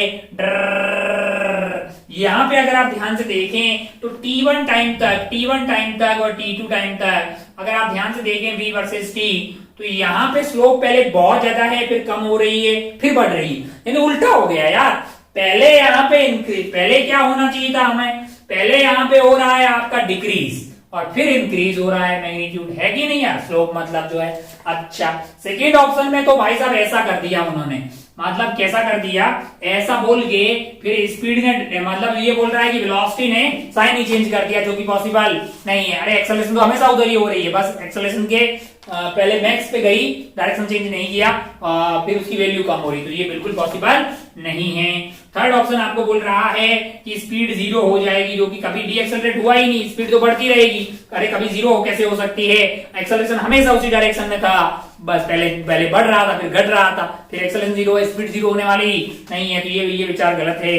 लास्ट ऑप्शन आपको 4 दिया हुआ है, वो आपको बोल रहा है कि v ऐसा है और t आपके पास ऐसा है, ओहो ग्राफ बनाया ऐसे और फिर ऐसे।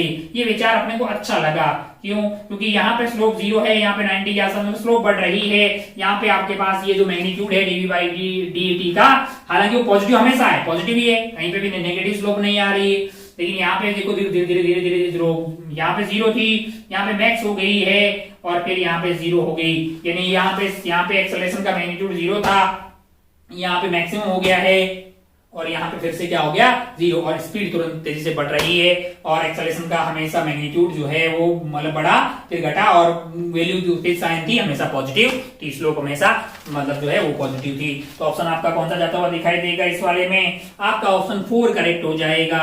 ये कौन सा सवाल था भाई साहब? ये था सवाल नंबर 15 हो गया भाई साहब। आगे बढ़ते हैं सवाल नंबर 16 पे। सवाल नंबर 16 देखिए, जरा ध्यान से देखिए।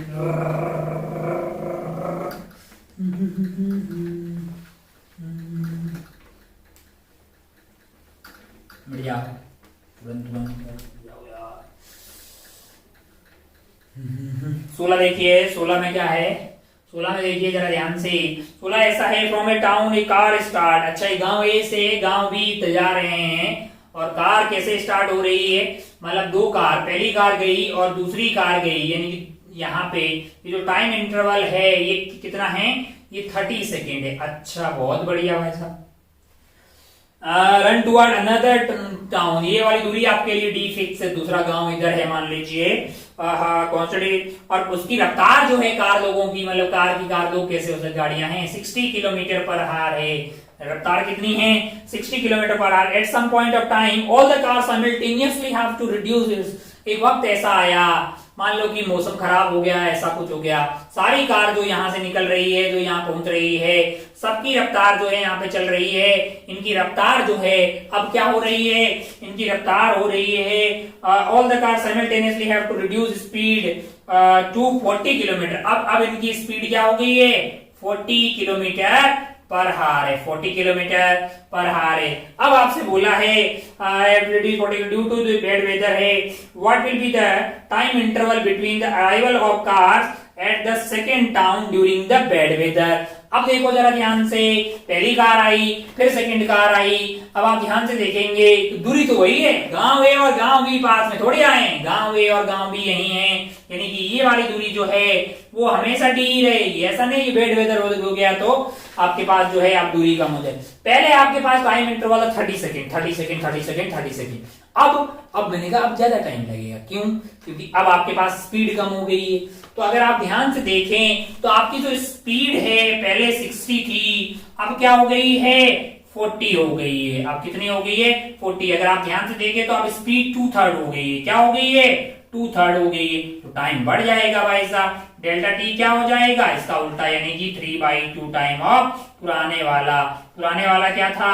पुराने वाला था आपके पास 3/2, कितना था भाई साहब? 30 सेकेंड था। ऑब्वियसली ऐसा ही आपको होता हुआ दिखाई देगा 15, यानी नया टाइम आपके पास क्या आ गया है? 45 सेकेंड, है ना? अच्छा, क्यों? क्योंकि अब उसकी स्पीड कम होगी, पहले यहाँ पहुंच रही होगी, पहले यहाँ पहुंच गई जस्ट, तो सेकंड वाली को अब यहाँ पहुंचने में पहले वाले से ज्यादा ही टाइम लगेगा ना यार, दूरी तो वही है भाई साहब, है ना? अच्छा, कैसे आप सोच सकते हैं कि यहाँ पे एक पहुंच गई, जस्ट उसके बाद वाली पहले कैसे आई थी? अरे एक यहाँ पहुंच गई, इसके जस्ट बाद वाली यहाँ तक आने में पहले कितना टाइम लग रहा था?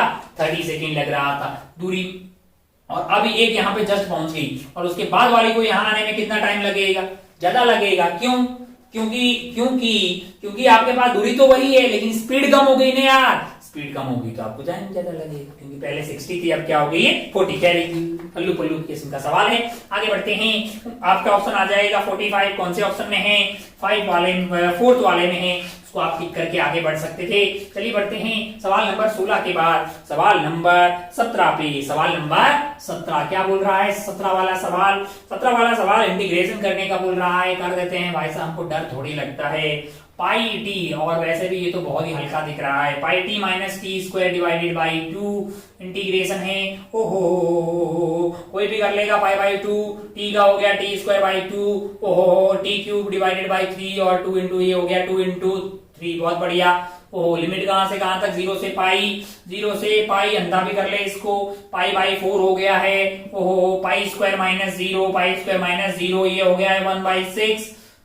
पाई क्यूब माइनस 0, हो, तो ये हो गया है पाई cube divided by 4 minus pi cube divided by 6। ओहो, एलसीएम आ गया है 12, और ये हो गया है 3 माइनस 2 पाई स्क्वायर, और अरे ये क्या हो गया? ये तो पाई स्क्वायर बाई 12 आ गया है। पाई स्क्वायर डिवाइडेड बाई 12 कहाँ दिखाई दे रहा है? ऑप्शन 3 में दिखाई दे रहा है। टिक कर और आगे बढ़। ये था सवाल नंबर 17।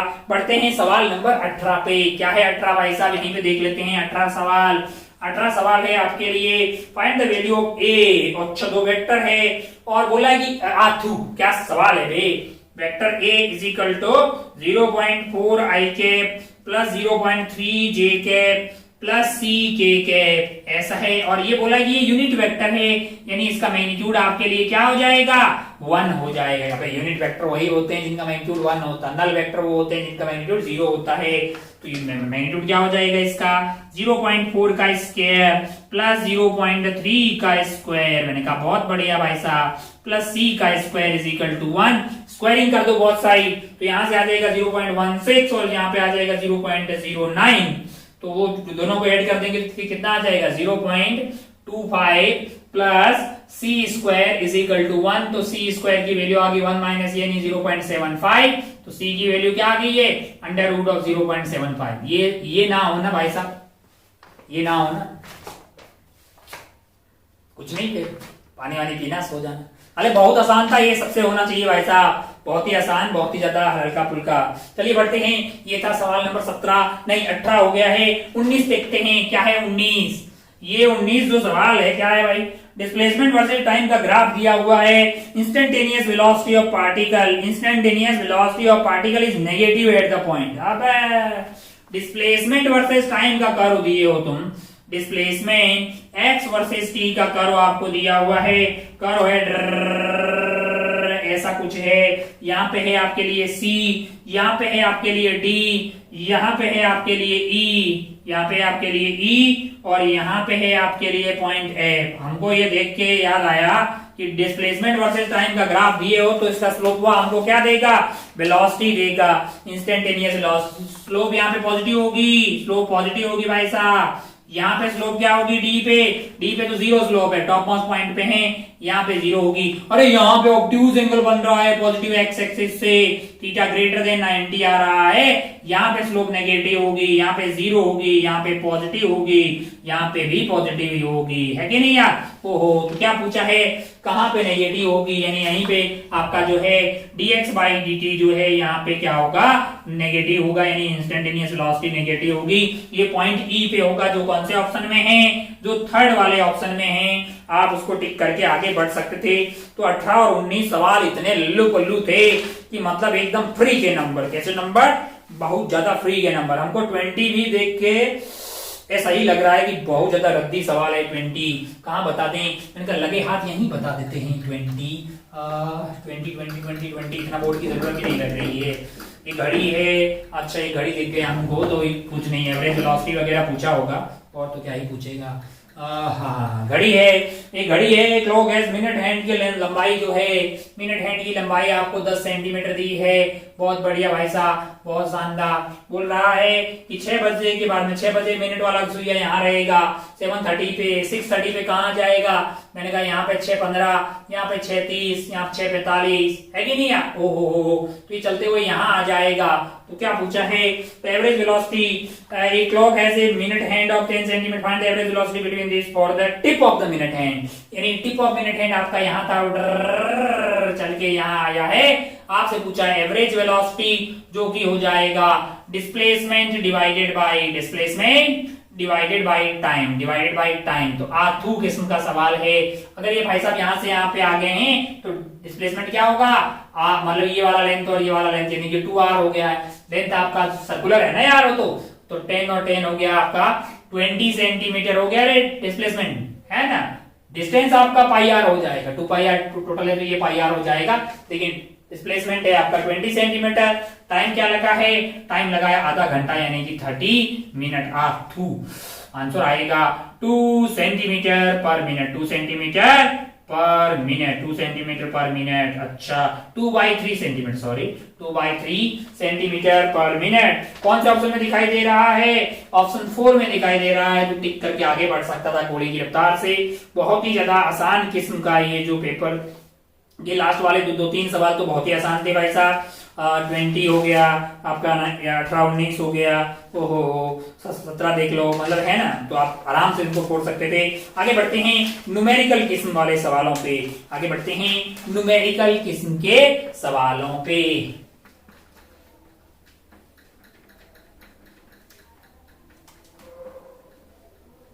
पहला जो न्यूमेरिकल टाइप का सवाल हमको दिखाई दे रहा है वो है 21। क्या है, 21। आइए देखते हैं भाई साहब। एक ग्राफ दिया है तो बना लेते हैं ग्राफ। कैसा है ग्राफ, ये रहा ऐसा है। यहाँ पे इस तरह का कुछ ग्राफ दिया, यहाँ पे ओहो, यहाँ से ऐसे, यहाँ पे भरा हुआ है टिक टिक टिक टिक टिक टिक टिक टिक टिक। ये है वैल्यू 48। मैंने कहा बहुत बढ़िया। यहाँ पे कौन है, y है फिट में। अच्छा ओहो, ये भी फिट में है तो कोई दिक्कत ही नहीं है। ओहो, यहाँ पे कर्व है, इसकी इक्वेशन दी है y is equal to x square minus 16। मैंने कहा बहुत बढ़िया भाई साहब, बहुत शानदार। ओहो, आपसे क्या पूछा है, आपसे पूछा है कि एक आदमी है, एक फार्मर है, गांव का है, ठीक है भाई। Piece of land in the shape is this, find the area of this land in square feet. का बहुत बढ़िया भाई साहब, बहुत शानदार। हमको कोई बोले कि यहाँ तक का टोटल एरिया बताएं, यहाँ तक का टोटल एरिया बताएं, तो हम बोलेंगे भाई साहब कि ये लंबाई तो है आपके पास 48 फीट। कोई ये लंबाई बोल दे, कौन सी वाली, ये वाली। तो बोलेगा कैसे पता लगेगा ये वाली लंबाई, तो हम बोलेंगे साहब कि ये पॉइंट ऐसा है कि x की वो वैल्यू है जहां पे y की वैल्यू क्या आ रही है 48। y की वैल्यू 48 आएगी तो एक्स स्क्वायर माइनस 16।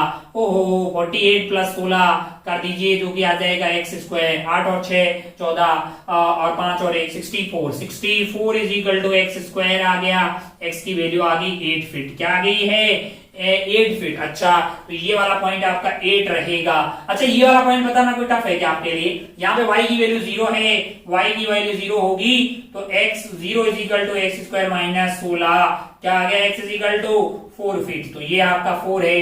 खैर अगर टोटल एरिया की बात करें यहाँ पे इस वाले बॉक्स के टोटल एरिया की, तो आप बोलेंगे साहब आंसर आएगा 48 into 8, 48 into 8, 6 8 8 64 answer 4 sorry 4 and 6 आपका आ गया 832 384 feet square. 384 feet square total area आ गया। उसमें से अगर मैं ये वाला एरिया घटा दूं तो क्या मुझे स्केप का एरिया मिल जाएगा। मैंने कहा ये एरिया कैसे पता करेंगे, मैंने कहा इंटीग्रेशन में y dx का इंटीग्रेशन, लिमिट कहां से कहां तक गई है x की 4 to 8 है, वो आपको ये वाला एरिया दे देगा। कौन सा वाला, ये वाला। ओहो y की वैल्यू क्या है, y की वैल्यू है एक्स स्क्वायर माइनस 16। ओहो 4 to 8 dx है ना।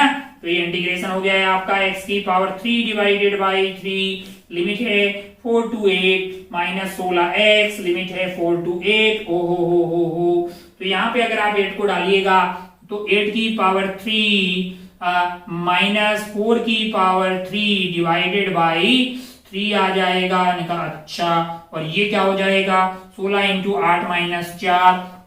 अच्छा भाई साहब बहुत बढ़िया, बहुत। तो इसको जब सोल्व कर रहे हैं ना, ये वाली वैल्यू आप देख लें सोल्व करके, लगभग 85 के आसपास आ रही है। कितनी, नहीं 85, अप्रोक्सीमेटली 85 के आसपास आ रही है।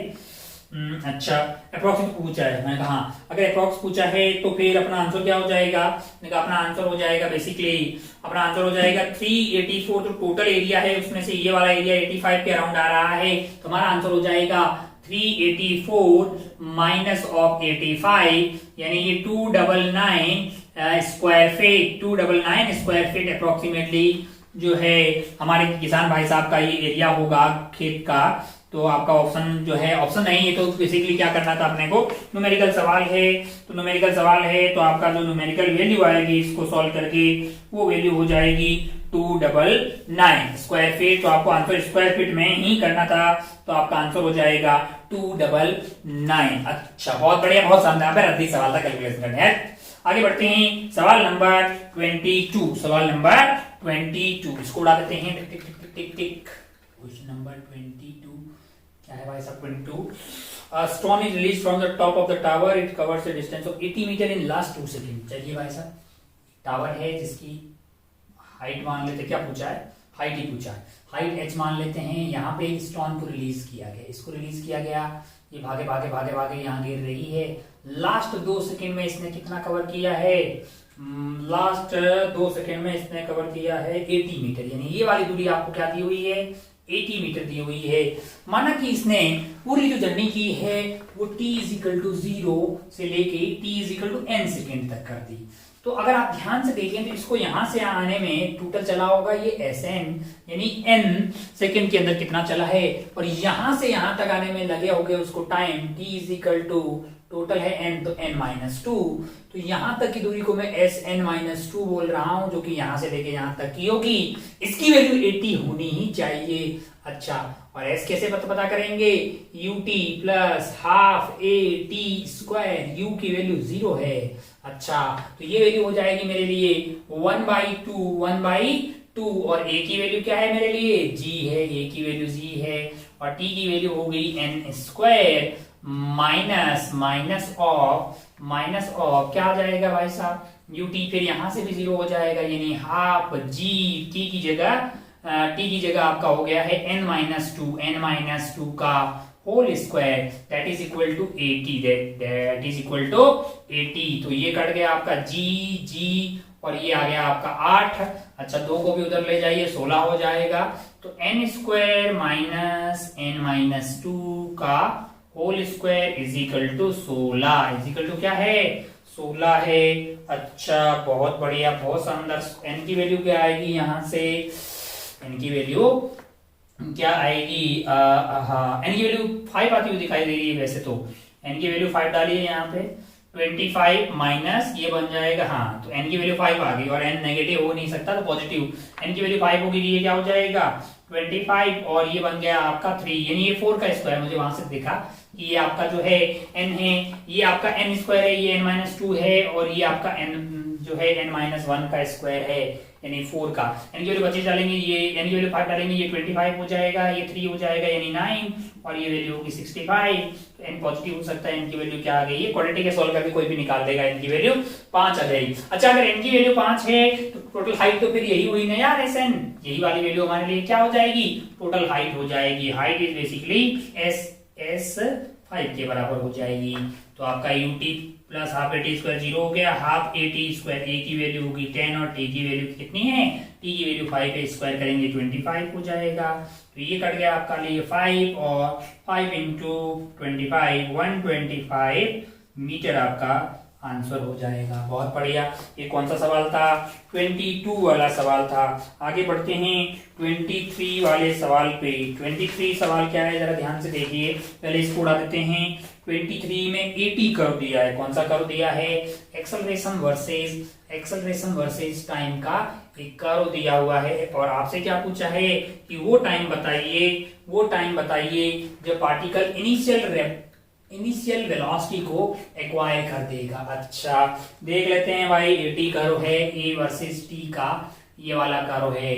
अगर आप ध्यान से देखें तो ये वाली वैल्यू आपको 10 दी हुई है, और इस तरह का कर्व है। ये है आपके पास 10 और ये है आपके पास 4 सेकेंड, है ना। और आपसे क्या बोला है? आपसे बोला है कि पार्टिकल जब इनिशियल वेलोसिटी एक्वायर कर लेगा तब टाइम कितना होगा। तो अगर आप ध्यान से देखें तो आप जानते हैं कि 80 कर्व का एरिया है, हमें देता है चेंज इन वेलोसिटी। 80 कर्व का स्लोप जो होता है dA/dt, ये जो स्लोप है वो आपको जर्क देता है। क्या देता है? जर्क, जो कि ज्यादा काम का है नहीं। लेकिन 80 कर्व का जो एरिया होता है, यानी कि उसको अपन dV/dt इंटू dt का इंटीग्रेशन ऑफ a dt, है ना, तो ये यहाँ से डेल्टा वी देगा आपको, dt से dt कट गया, dv का इंटीग्रेशन डेल्टा वी, तो वो देता है change in velocity. Change in velocity मतलब final velocity minus initial velocity. अच्छा, ये एरिया पॉजिटिव होगा तो जितना ये पॉजिटिव है उतना अगर ये नेगेटिव हो जाएगा तभी ना आपको नेट डेल्टा इनिशियल वेलोसिटी, अगर v और u सेम हो जाएगा तभी ना इनिशियल वेलोसिटी एक्वायर कर लेगा, तब डेल्टा वी क्या हो जाएगा, जीरो। तो डेल्टा वी जीरो, जितना ये पॉजिटिव है उतना ये क्या होना चाहिए, नेगेटिव एरिया। अच्छा, ये दूरी 10 है, ये 4 है, ये एंगल अगर थीटा है तो ये वाला एंगल भी थीटा होना चाहिए। अच्छा भाई साहब, बहुत बढ़िया, बहुत शानदार। ये 10 है और ये वाली दूरी 4 है, ये वाला एरिया होगा आपके लिए 1/2, 4 इंटू 10, 1/2, 4 इंटू 10, यानी कि ये आपका हो गया 2, यानी कि आपका 20 आ रहा है, तो ये वाला -20 होना चाहिए। अच्छा, तो ये वाली दूरी आपका 4 होनी चाहिए, ये 4 होगा, ये ऑटोमेटिकली कितना हो जाएगा, 10 हो जाएगा, क्योंकि ये एंगल थीटा है, तो ये थीटा है 10, tan थीटा आपके पास क्या होगा, यहाँ पे 10/4 आ गया, तो यहाँ पे भी tan थीटा 10/4 आ जाएगा। अच्छा, ये दूरी अगर 4 होगी तो ये कोऑर्डिनेट था 4 सेकंड, तो ये वाला कोऑर्डिनेट क्या होगा, ये कोऑर्डिनेट हो जाएगा 8 सेकंड। तो ये तो बहुत ही आसान हो गया है। इसका एरिया क्या हो जाएगा, इसका एरिया हो जाएगा 1/2, बेस की वैल्यू 8 - 4 यानी कि 4 इंटू हाइट आपके पास ये -10 रहेगा, तो ये 10 हो गया, तो आपको भी आंसर मिल गया है 20। ये होगा प्लस का 20, ये होगा माइनस का 20, नेट एरिया हो जाएगा 0, तो चेंज इन वेलोसिटी आपके लिए क्या आ जाएगा, 0। तो ये था सवाल नंबर आपका, कौन सा सवाल नंबर था भाई साहब, सवाल नंबर 23। आगे बढ़ते हैं, सेकेंड लास्ट सवाल, that is 24।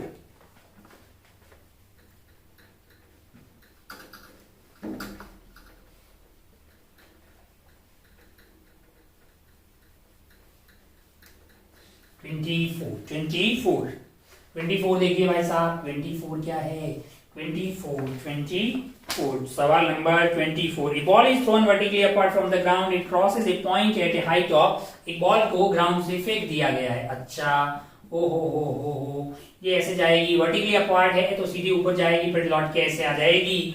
From the ground it crosses a point at a height of 25 centimetre. यहाँ पे एक पॉइंट है जिसकी हाइट क्या दी हुई है, 25 सेंटीमीटर दी हुई है। इसको बोल रहा है कि 2 बार क्रॉस कर रहा है, 2 बार इसको क्रॉस कर रहा है, एक बार जाते हुए और एक बार आते हुए, twice at a interval of 4 second, यानी कि जाते हुए मान लो कि ये t0 पे बॉल को फेंक दिया है, यहाँ पे गया t1 पे, वापस आते हुए मान लो कि t2 हो गया है, तो ये जो t2 माइनस t1 का जो इंटरवल है वो आपको सवाल में दिया हुआ कितना है, 4 सेकेंड है। The ball was thrown with the velocity, यानी कि इसकी इनिशियल रफ्तार जो u थी वो हमें पता करनी है। मैंने कहा अच्छा, बहुत बढ़िया, बहुत शानदार। अगर ये यहाँ पे इतनी बार था तो मैं 1 मिनट यहाँ से यहाँ के लिए क्या लगा सकता हूँ, s = ut + ½ t², क्योंकि जब ये t1 पे था तब भी उसका डिस्प्लेसमेंट ऊपर की तरफ 25 था, और जब t2 पे यहाँ पे था, ये एक ही लाइन है, बस मैंने अलग बताई, ऐसे आएगी ना यार बॉल। अच्छा, तो अगर आप ध्यान से देखें तो s की वैल्यू इस पर यहाँ पे जब होगा तब हो जाएगी, ऊपर की डायरेक्शन को मैंने पॉजिटिव मान लिया है, तो मेरे लिए डिस्प्लेसमेंट हो जाएगा प्लस का 25, u की वैल्यू u है, u की वैल्यू क्या है, u है। अच्छा, बहुत बढ़िया, कितना है u, हमने u को u मान लिया, और एक्सेलरेशन नीचे की तरफ होगी तो ये -10 / 2 5t² हो जाए, होगा कि नहीं होगा यार। अच्छा, तो ये वैल्यू हो गई है 5t², इधर ले आए -ut + 25 = क्या है, 0 है। ये एक इक्वेशन है, ये एक इक्वेशन है, उसके 2 सॉल्यूशन होंगे, उसके क्या होंगे, 2 सॉल्यूशन होंगे, और वो 2 सॉल्यूशन कौन है, t1 एंड t2 है। कौन है, t1 एंड t2। अच्छा, ओहो, तो क्या मैं सम ऑफ रूट्स बता सकता हूं, मैंने कहा हाँ, सम ऑफ रूट्स क्या होता है, -b/a। अच्छा, अगर आप ध्यान से देखें तो t1 + t2 की जो वैल्यू है वो हमारे लिए क्या हो जाएगी, वो हमारे लिए हो जाएगी -b/a, यानी कि -u माइनस प्लस हो जाएगा u/5। अच्छा, बहुत बढ़िया, बहुत शानदार। अच्छा, और अगर एक इक्वेशन और लगाएं अपन, प्रोडक्ट ऑफ रूल्स, यानी t1 t2 that is equal to c/a, यानी कि 25 / 5 that is equal to 5। Okay, ओहो, बहुत बढ़िया। अब हमारे पास 3 रिश्ते हैं, वो हैं आपके पास t2 - t1 = 4 second and t1 plus t2 is equal to u by 5 and t1 t2 is equal to this. अच्छा बहुत बढ़िया। हमें क्या चाहिए, मैंने कहा हमें u की तलाश है। अगर आप इन दोनों को जोड़ दें, इन दोनों को जोड़ दें, ये वाला और ये वाला, इन दोनों को ऐड कर देंगे तो क्या आएगा, twice of t2 twice of t2 t1 and t, और ये वैल्यू आ जाएगी आपके लिए 4 plus u by 5, 4 plus u by 5। अच्छा, और अगर अपन ध्यान से देखें तो t2 यहां से आ गया अपने लिए इतना, t2 को अपन क्या लिख सकते हैं यहां से, t2 की वैल्यू, अच्छा एक काम और भी किया जा सकता है, हमारे पास इनमें ये इक्वेशन है, उसके दो रूट्स हैं t1 एंड t2, और हमें क्या पता है, सब्ट्रैक्शन ऑफ द रूट्स, तो उसका अगर फॉर्मूला हम याद हो तो आप डायरेक्ट लगा के सब्ट्रैक्शन ऑफ रूट्स भी से यू आ जाए। खैर अपने को नहीं पता, 10th लेवल का नॉलेज लगा रहे हैं। t2 यहां से आ गया 2 प्लस u बाई 10 है। अच्छा बहुत बढ़िया भाई साहब, बहुत शानदार। और t1 को मैं क्या लिख सकता हूं, t1 की वैल्यू हो जाएगी मेरे लिए, t1 की वैल्यू हो जाएगी 5 divided by t2, 5 divided by t2। अच्छा t1 मिल गया, t2 मिल गया, अब t2 तो मुझे पता ही है, तो ये वाली वैल्यू मेरे लिए क्या हो जाएगी, 5 डिवाइडेड बाई ये हो जाएगा 20 प्लस u, 20 प्लस u है, ऊपर चला जाएगा 10, ऊपर चला जाएगा 10, तो ये वैल्यू कितनी हो गई है, 50 डिवाइडेड बाई 20 प्लस u है। बस कैलकुलेशन का ही कहता है और कुछ नहीं। 20 हो गया, 5 10 को मैं ऊपर ले गया, 50 हो गया। ये मुझे t1 मिल गया, ये मुझे t2 मिल गया। अब मैं क्या करूंगा, मैंने कहा अब अगर मुझे चाहिए मैं क्या कर सकता हूं, मैं कहीं भी रख सकता हूं, t1 और t2 को मल्टीप्लाई कर सकते हैं, या फिर अपन जो है t2 माइनस t1 कर लो, कुछ भी करे, या t1 प्लस t2 जो है ये वाली equation t2 minus t1 is equal to 4 कर लेते हैं। t2 अपना क्या है, t2 minus t1 is equal to 4। t2 की वैल्यू क्या आ गई अपने पास, 2 plus u by 10, 2 plus u by 10 minus t1 कितना आ रहा है, 50 divided by 20 plus u that is equal to 4 है। अच्छा बहुत बढ़िया, बहुत शानदार। हो अच्छा अब अगर आप ध्यान से देखें, मेहनत लगेगी, कर लेते हैं, कोई बात नहीं। अब अगर आप ध्यान से देखें तो मेरा एलसीएम जो आएगा वो आ जाएगा 10 into 20 plus you, 10 into 20 plus you है, तो ये वाली क्वांटिटी। अच्छा तो इसको तो 2 लिख देते हैं आगे ले जाके, ये वाला हो गया मेरे लिए u by 10 minus 50 divided by 20 plus u that is equal to 2 है। तो एलसीएम आ गया मेरा 10 इंटू 20 प्लस यू, और 20 प्लस यू यहां से मल्टीप्लाई हो जाएगा इससे, तो 20u प्लस यू स्क्वायर, और इससे आ जाएगा minus of 500 that is equal to 2 आ गया, 2 डिवाइडेड बाई 1 आ गया। अच्छा अब अपन क्या करेंगे, मैंने कहा अब अपन क्रॉस मल्टीप्लाई करेंगे, तो यहां से आ गया 20u plus u square minus 500 that is equal to 20, यहां से आ जाएगा 20, और 20 इंटू 20 हो गया 400 प्लस आपका 20 u आ गया। बहुत शानदार। तो यहां से आपका 20u से 20u गायब हो जाएगा,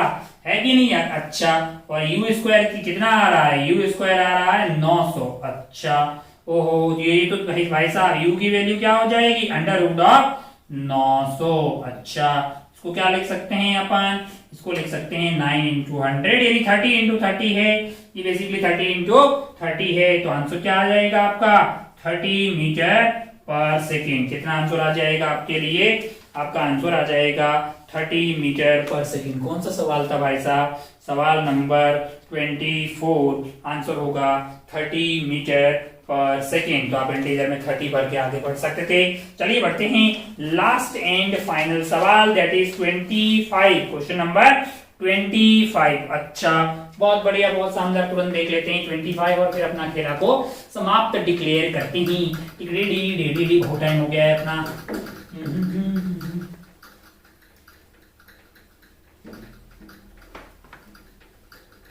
last and final question, question number 25, question number 25 क्या है जरा देखिए। 25 में आपसे बोला जा रहा है particle is moving along straight line, और उसकी पोजीशन जो है टाइम का फंक्शन दिया है, यानी x is equal to t cube minus t square, x is equal to t cube minus t square. उनका बहुत बढ़िया भाई साहब, बहुत शानदार। ओहो अच्छा इन मीटर, जो x मीटर में है, t सेकंड में है, एवरेज एक्सेलरेशन बतानी है, एवरेज एक्सेलरेशन बतानी है। टाइम कहां से कहां तक जा रहा है? टाइम आपका 2 सेकेंड से लेके 4 सेकेंड तक जा रहा है। इस इंटरवल में आपको क्या बतानी है? Average acceleration. मैंने कहा एक्स ये दिया हुआ है तो v की वैल्यू हो जाएगी अपने पास dx डिवाइडेड बाई dt।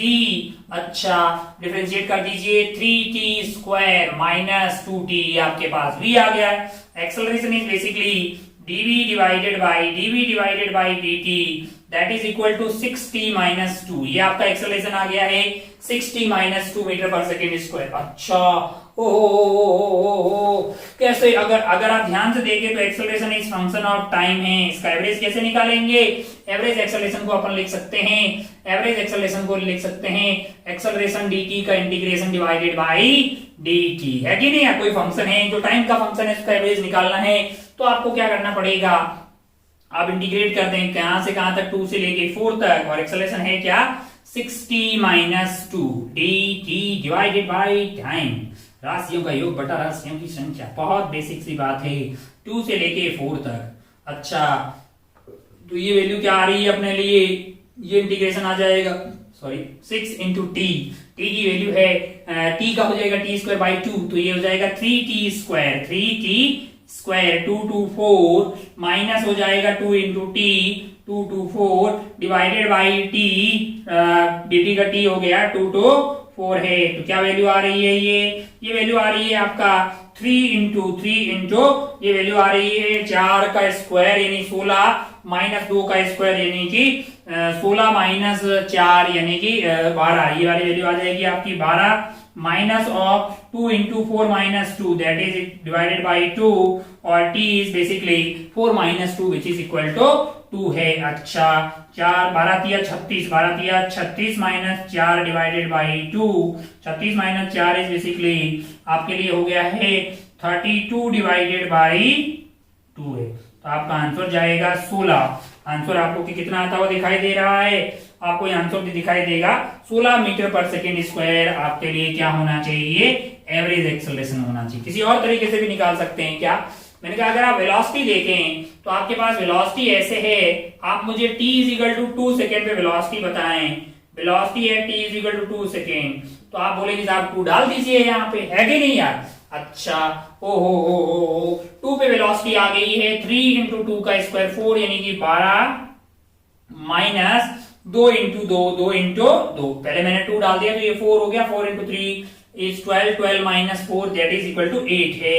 ये आ गई 8 मीटर पर सेकेंड। क्या आ गई है? 8 मीटर पर सेकेंड। और वेलोसिटी एट 4 सेकेंड क्या होगी? वेलोसिटी एट 4 सेकेंड 4 यहाँ पे डाल दीजिए तो 16 इंटू 3 यानी कि 48 हो गया है। माइनस आपके पास क्या आ जाएगा? 4 डाल देंगे तो 8 आ जाएगा, तो आंसर क्या आ जाएगा? 40। अब आप ध्यान से देखें तो मैं एक्सेलरेशन होती क्या है? dv डिवाइडेड बाई dt, लेकिन मैं एवरेज एक्सेलरेशन को क्या मैं delta v divided by delta t भी लिख सकता हूं। मैंने कहा डेल्टा v कितना होगा? 40 माइनस 8 और डेल्टा t क्या हो जाएगा? डेल्टा t होगा आपका 4 माइनस 2 है। अच्छा, तो ये वैल्यू होगी आपके पास 32 divided by 2 which is equal to 16 metre per second square, 32/2 यानी कि 16 मीटर पर सेकेंड स्क्वायर। तो इसके साथ ही ये 25 क्वेश्चंस के डिस्कशन का ये खेला जो है वो यहाँ पे हो रहा है खत्म। आप बिल्कुल जो सवाल आपसे नहीं हुए हैं उसको अच्छे से एक बार देखिएगा, पेपर में मार्क करके रखिएगा। अब धीरे धीरे सिलेबस बढ़ने लगा है, यानी काइनेमेटिक्स है, प्रोजेक्टाइल ये हुआ है, फिर एनएलएम वगैरह ऐड होता जाएगा। तो धीरे धीरे मतलब जो है डिफिकल्टीज आपके लिए बढ़ती जाएगी इन द पॉइंट, मतलब सिलेबस के हिसाब से भी बढ़ेगी और धीरे धीरे टॉपिक्स भी मतलब इनिशियली वाले बहुत ही आसान थे, आगे भी आसान है अगर आप लॉजिकली समझते हैं। और आप नहीं समझेंगे तो कौन समझेंगे? देश के होनहार बच्चे, आप अपने जिले की क्रीम है, ये आपको याद होना चाहिए। आपके अंदर जब तक ये विश्वास रहेगा कि आप बहुत होशियार हैं, तब फिर कुछ भी डिफिकल्ट अपने लिए नहीं है। अपने को लगता है कि अपने को आज का खेला यहाँ पे समाप्त कर देना चाहिए। खूब सारा टाइम ऑलरेडी जो है हमने लिया है। आप सभी अपनी पढ़ाई का और अपने हेल्थ का खूब ख्याल रखिएगा।